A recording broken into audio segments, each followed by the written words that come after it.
유사남 유튜브에 오신 걸 환영합니다. 여러분들 선거 때 이런 생각하시지 않나요? 내가 좋아하는 후보는 매일 떨어지잖아. 그리고 이런 양당제에서 새로운 당이 등장할 수 없을까? 그러면서도 이거 어떡하지 고민한 적이 있을 텐데 결국 이 민주당과 공화당이다 라는 것에 대한 질린 사람이 하나가 나왔습니다. 바로 세계 1위 부자 트위터의 주인 로켓 덕후 일론 머스크가 야 지금의 양당제는 너무 답답하다. 그래서 내가 캐스팅 보트를 질 수 있는 아메리카당이라는 정당을 직접 만들겠다라고 선언을 했습니다. 이름이 아주 거창하죠. 아메리카당. 과연 일론 머스크가 혼자서 미국 양당제를 부숴버릴 수 있을까요? 오늘 싹 파헤쳐 보도록 하겠습니다. 자, 여기에 대한 근본 원인은 무엇이냐? 감세한 법안이죠. 테슬라한테 불리한 법안이 너무 많아요. 일론 머스크는 여기에 대해서 어떻게 얘기를 했냐면 이건 감세안이 아니라 원빅 뷰티풀 빌이 아니라 부채에 대한 노예가 되는 법안이다. 이거는 국가판 카드 돌려막기다라고 얘기를 하면서 트럼프랑 아예 SNS에서 맞짱을 깠죠. 그러다 보니까 바로 빡쳐가지고 일론 머스크가 뭐라고 했습니까? 나 창당해야겠다. 창당을 위해서 설문조사를 올리겠습니다. 참여자만 120만 명이 나왔고요. 새 정당이 미국 내에 필요할까요? 라는 질문에 대해서 무려 65%가 예스를 눌렀어요. 거기에 대해서 눈치 빠른 투자자들이 여기에 붙으면서 야 일론 머스크가 제3당을 창당한다고 라면서 기대감이 치솟고 있고 바로 이 다음날 아메리카당을 선언하면서 마크 큐번 여러분들이 아시는 농구단이라든지 아니면 스카라모치가 이거 좋은 생각 같아 콜이라고 하면서 따라 붙습니다. 이렇게 분위기만 보면 와 일론 머스크가 새로운 역사를 만드는구나. 제3당의 새 역사 나올 것 같죠. 근데 여러분들이 지금 일어나고 있는 보시면 역사를 보시면 사실 쉽지는 않습니다.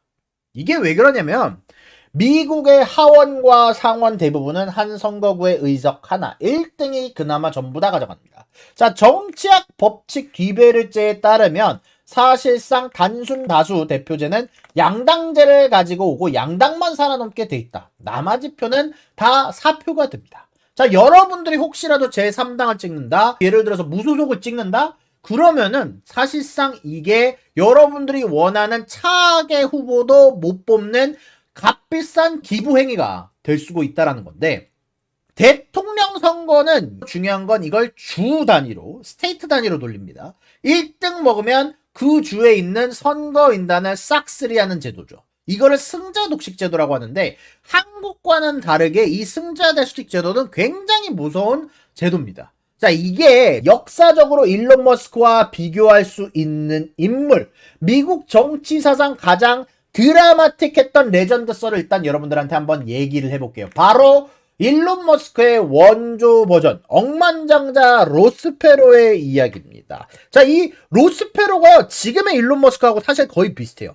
그 당시 기준으로 1992년 미국은요 지금처럼 정치 혐오가 하늘을 찔렀어요. 그때 혜성처럼 나타난 사람이 바로 로스페로 이분이었는데 이게 그냥 부자가 아니라 IBM 평사원으로 시작해서 회사를 수십억 달러에 판 그야말로 아메리칸 드림의 상징이자 엔진을 고치는 사람에서 어마어마한 부자가 된 역사적으로 인기가 어마어마하게 높았던 아메리칸 드림의 상징이었단 말이에요. 이 로스페로의 방식 자체는 굉장히 파격적이었습니다. 내가 민주당, 공화당의 선거 캠프에 간 게 아니라 토크쇼에 나가서 여러분들이 50개 주에 제 이름 다 올려주면 출마할게요 라고 폭탄 선언을 했고 나는 여러분들과 가장 가까운 사람이며 미국의 경제에 대해서 가장 잘 아는 사람입니다. 나는 여러분들처럼 일반인에서 부자가 된 사람이에요 라고 얘기를 하면서 자원봉사자들이 구름처럼 몰려들었고 TV 광고가 더 대박이었어요. 참고로 자기 돈으로 황금 시간대 방송을 30분씩 통째로 사서 막대 그래프로 국가부채를 설명을 하는데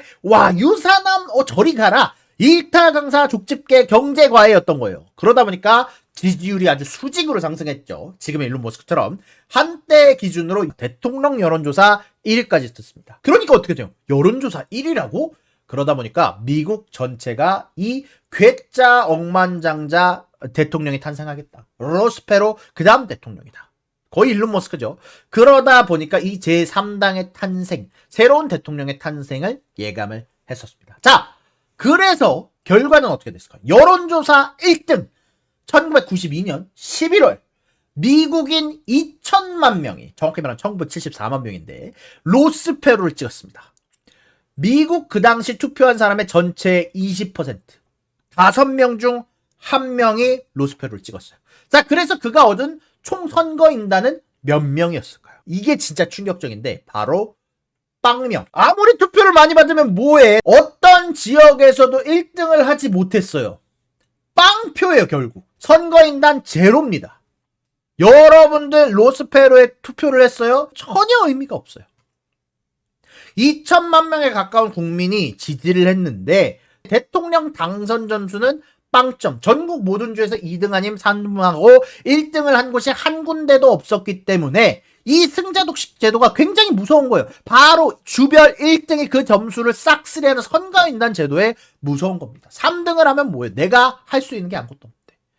다들 이렇게 생각할 거야. 아니 무슨 일론 머스크가 뭐 어차피 대통령 할 것도 아니고 미국인도 아닌데 그냥 돈이 얼마인데 돈으로 하원이나 상원에 사람들 넣으면 되는 거고 지금 뭐 인망도 있겠다. 그거 후보 등락 그냥 다 밀어붙이면 되는 거 아니야 라고 생각할 수 있을 것 같아요.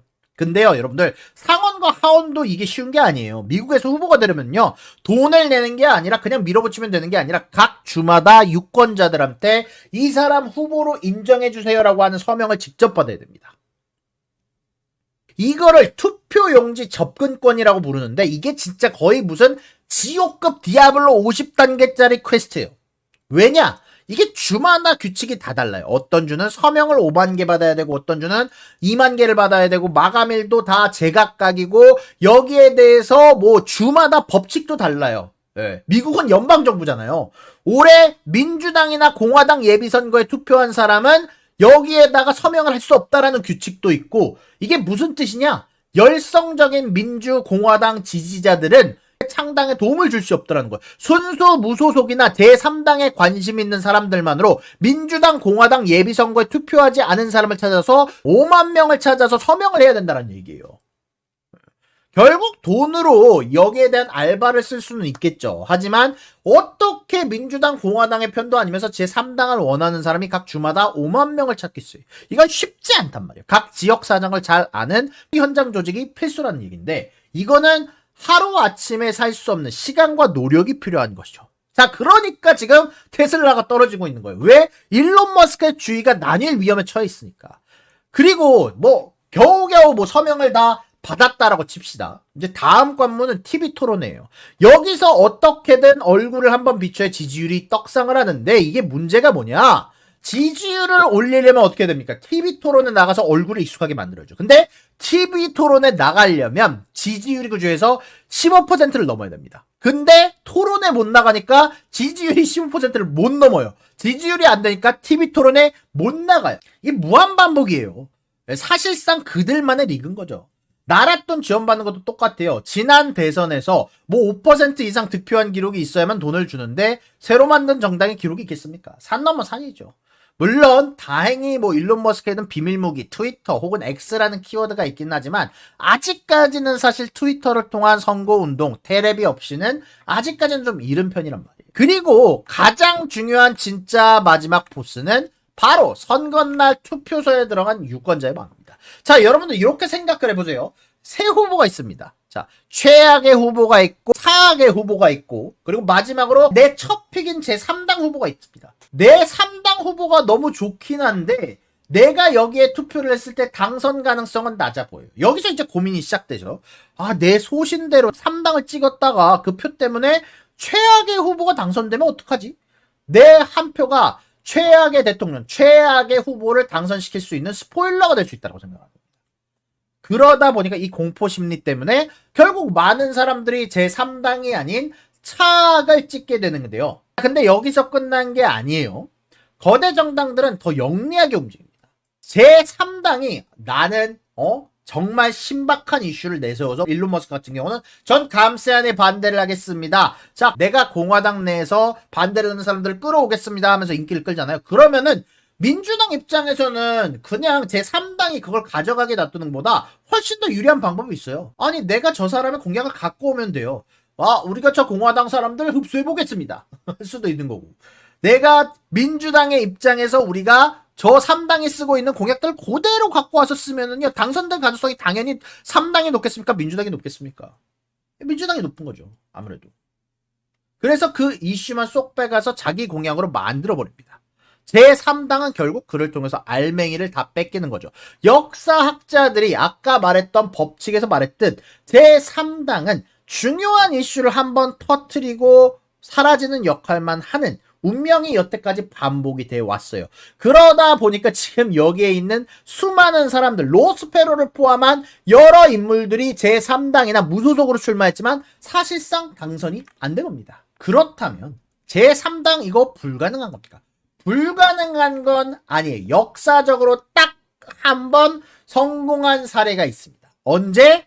바로 공화당입니다. 공화당 자체가 제3당 창당에 성공했었던 유일한 사례입니다. 유일한 사례. 1850년대의 공화당 어떻게 창당에 성공했느냐? 근데 이거는요, 사실 일론 머스크처럼 소셜미디어나 돈으로 뚫은 게 아니었어요. 그 당시는 스케일 자체가 아예 달랐습니다. 왜 가능했는지 제가 디테일하게 설명해 드리겠습니다. 그 당시에 양당 구도는 민주당 대 휘그당, 공화당이라는 존재 자체가 없었어요.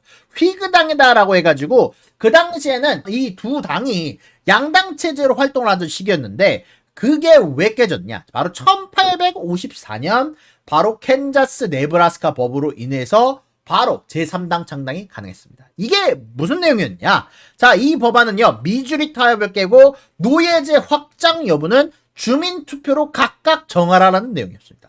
여기에 대해서 북부 휘그 위원들은 노예제 확장 못 참는다. 남부 휘그는 야 우리 노예제 할 거야. 연방정부가 간섭하지 말라라고 하면서 여기서 휘그당이 반토막이 납니다. 결국 4분 오열하면서 이름만 남은 빈깡통이 되는 건데, 자 그런데 요거는 좀 다른 이야기인데 당시 노예제 문제로 싸운 건 휘그당이나 민주당이랑 똑같았거든요.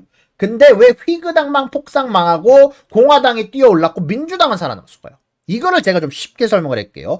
이걸 휘그당, 민주당이 아니라 휘그 주식회사와 민주당 주식회사로 비유하면 이제 바로 이해가 될 거예요. 원래는요, 휘그 주식회사는 원래 좀 어색한 동업관계였어요. 이 휘그 주식회사, 휘그당은요, 북부의 공장 사장님들이랑 남부의 농장주가 모여서 난 민주당 너무 싫어. 저걸 견제할 세력이 필요하다라는 이유로 하나로 억지로 뭉친 게 바로 이 휘그 주식회사, 휘그당이었습니다. 근데 얘네들이 갑작스럽게 서부 신도시 개발이라는 초대박 프로젝트가 터졌어요. 여기서 근데 문제가 생겨요. 이 신도시에 노예제를 넣을 거냐 말 거냐. 여기에 대해서 북부 CEO와 남부 CEO가 의견 차이가 나기 시작을 합니다. 북부의 사람들은 미쳤습니까? 아니 우리는 그 비인간적인 공장은 절대 허가 못합니다. 우리는 더 일반인들이 필요해요. 우리는 이걸 절대 허가할 수 있습니다 라고 얘기를 했고, 남부 CEO는 야 그거 없으면 우리는 농가들이 망해요. 남부는 농가 위주로 되어 있는데 노예들이 없으면 망합니다 라고. 서부에서 우리 농가 지으려면 노예가 필요하다. 결국 이렇게 이사회가 혹은 의원들이 대판 싸우다 보니까 북부의 사람들이 아이 더러워서 못 해먹겠냐고 핵심 의원들, 직원들을 데리고 나가가지고 공화당이라는 새로운 회사를 차려버린 거예요. 한쪽 날개가 그러다 보니까 통째로 날아갔으니까 휘그 주식회사가 그대로 파산한 거죠. 그러면 민주당은 어떻게 살아남았을까? 거기도 똑같이 내부에서 싸우고 난리도 아니었어요. 근데 이 민주당이라는 회사의 CEO는 아주 약삭빨랐습니다. 바로 그가 내려온 묘안이 바로 지점장 자율경영. 민주당 CEO가 이렇게 얘기를 하는 거예요. 여러분 본사에서 싸우지 맙시다. 아니 그냥 신도시 지점장으로 가는 직원들한테 직접 투표로 결정하라고 해요. 공장을 지을지 말지는 현지 직원들이 알아서 하게 만듭시다. 이게 제일 민주적인 거 아닌가요? 라고 하면서 사실상의 책임 회피를 합니다. 여러분들이 각자 정해라. 이게 아주 기가 막힌 작전이었죠. 바로 북부 직원들한테 가서는 가서 우리가 투표로 이기면 돼 라고 하면 되고, 남부 직원들한테 가서는 우리가 노예제 투표로 이기면 돼 라고 하면서 일단은 회사가 깨지는 걸 막은 겁니다. 물론 이건 폭탄 돌리기에 불과했지만 당장 망하는 건 피한 거죠. 결론을 보자면 결국 피그당은 이거 어떻게 할래라는 질문에 정면으로 부딪혔다가 깨졌고, 민주당은 그걸 왜 우리가 정하냐, 각자 지역이 정하게 하자라고 하면서 폭탄을 돌려서 살아남은 겁니다. 이 생존 방식의 차이가 두 당을 가른 거죠. 이런 사태에 비하면 오늘의 문제는 사실 뭐 재정 문제, 증세 논쟁, 관세 문제, 이거는 사실 그때의 문제에 비하면 사실 좀 비교가 불가능하죠. 노예제 같은 경우는 그 당시에 역사로 남을 수 있는 도덕, 경제, 헌법이 뒤엉킨 실존주의적 문제였습니다. 인간을 사고 파는 제도를 나라 절반이 계속 유지할 수 있을까? 이 질문이 결국 피그당을 한 나라를 두 동강을 냈습니다. 그리고 그 당시에 이런 사태를 예견을 하고 새롭게 창당한 공화당의 슬로건도 굉장히 직관적이었고, 그 직관적인 부분들이 사람들의 마음을 사로잡습니다. Free soil, free labor, free man. 토지, 노동, 인간은 모두 자유다라는 단어로 묶어버립니다. 피그당에서 뛰쳐나온 링컨, 자유토지당, 소수의 반노의 민주당원까지 싹 모아서 1854년에 공화당을 창당을 했고, 상당 6년 만에 1860년에 노예제에 반대한 사람들이 모여서 링컨이 국민 득표 39.8%로 대통령에 당선이 된 거예요. 그리고 이건 반대로 승자 독식 버프 때문이었는데, 노예제에 반대했던 슬로건 덕에 북부주에서 몰표를 쓸어 담아 보니까 선거 인단을 180을 확보를 했고 신당이 과반을 넘겨버리게 된 거예요. 물론 이 이후에 남부가 분노를 했고, 직후에 남부 연방이 탕퇴를 했고, 남북 전쟁까지 직행하게 됐었던 일이 있는데 이건 너무 길어지니까 나중에 얘기를 하도록 하고요. 정리를 하자면 상당히 성공적이려면 어딘가 양당의 한 축이 붕괴를 해야 하고, 국가가 존망의 위기하고 단일 도덕 이슈가 있을 때 이 세 박자가 완벽하게 겹쳤을 때만 양당제가 깨졌습니다. 사실 2025년 기준으로 미국을 보면은 공화당, 민주당 아직 어느 쪽도 산산조각날 조짐은 없습니다. 재정 적자나 문화전쟁 이슈가 과연 노예제급의 존재론적 위기냐? 라고 물으면 사실 그 정도는 아니거든요. 자, 그러면 다시 돌아와서 일론 머스크가 창당할 수 있는 요인과 플러스 요인과 마이너스 요인을 보자면, 일론 머스크가 당연히 플러스 요인이 있습니다. 세 가지. 첫 번째는 현금이 많다. 당연히 돈이 엄청 많은 분이기 때문에 선거 비용에 대해서는 신경 쓸 필요가 없다. 두 번째, 방송국 혹은 선거 토론을 타파할 수 있는 무기가 하나가 있다. 바로 자체 방송국 X 혹은 트위터를 통해서 선거에 참여를 하는 사람들이 거기에 자기에 대한 어필을 할 수 있다. 세 번째, 일론 머스크가 공화당, 민주당에 대해서 양쪽 다 경험을 한 바로 중립형 이미지라는 점, 이 캐스팅 보트를 원하는 사람들한테 긍정적으로 받아들일 수는 있어요. 다만 중립이 그렇게 많지는 않아요. 항상 말씀드리지만. 그래서 약점도 있습니다. 마이너스 요소도 있어요. 자, 첫 번째, 전국적인 조직 없죠. 당연히 아직까지는 뭐 영입된 사람들도 없고 현장 자원봉사자들도 아직 모으지 못한 상황입니다. 서명을 모으기 위해서는 아직까지 민지도가 있는 사람들이 적죠. 없다라고 봐야지. 그리고 두 번째는 이슈 파워. 물론 감세한 지금 우리들이 생각했을 땐 엄청 커다란 이슈지만 이 재정 보수주의가 노예제급 국가를 분열시킬 수 있는 카드냐. 세 번째, 공화당, 민주당 당장은 망할 조짐이 없습니다. 저는 공화당 분열할 줄 알았는데 그게 아니라 트럼프가 자기의 카리스마라고 할까요? 카리스마로 틀어 막았죠. 뭐 카리스마라고 하기에는 여러 가지 진짜 당근과 채찍을 다 쓴 것 같은데 결국 갈라지겠지라는 것을 기대하기 어렵습니다. 반대한 사람 단 한 명이었어요. 난이도가 지옥 같은 거죠. 그래서 이걸 다 총정리하자면 일론 머스크가 굉장히 비싼 개인 실험을 시작을 했다. 그렇지만 200년 동안 누적된 룰, 그리고 멘탈, 그리고 가능성은 상상 이상으로 두껍습니다. 현실적으로는 신당 창당, 공화당 루트를 타기보다는 뭐 아까 말씀드린 페로, 그리고 루스베트 루트, 즉 정책 압박을 할 수 있는 촉매제로 사용하기 위해서 트럼프를 압박하기 위해서 만드는 창당의 가능성이 높고, 아무래도 한 번에 이슈를 만들기 위할 가능성이 높다. 스포일러일 가능성이 높다라고 말씀드릴 수 있을 것 같습니다. 그래서 다시 돌아오자면 이제는 여러분들이 어떻게 생각하시는가 중요할 것 같습니다. 여러분들이 지지하는 정당이 사실 어느 정도는 있을 거예요. 그런데 그 최악 대신 차악 대신 일론 머스크 제3당을 찍을 수 있을까요? 그런 사람이 훨씬 더 많아져야 될 텐데 과연 여러분들은 이 신당 창당이 가능할지 어떻게 생각하나요? 영상에 여러분들이 댓글을 달아주시기 바라고요. 이번 영상이 재밌었다면, 도움이 됐다면 구독과 좋아요, 알림 설정 잊지 마시고 다음에 더 재미난 신박한 경제의 정치 이야기로 돌아오도록 하겠습니다. 구독과 좋아요는 사랑입니다, 여러분. 유사남의 구독과 좋아요를 눌러주세요. 그리고 여기 있는 비디오도 여러분들을 위해 준비한 거니까 여러분들이 항상 살펴봐 주시면 감사하겠습니다.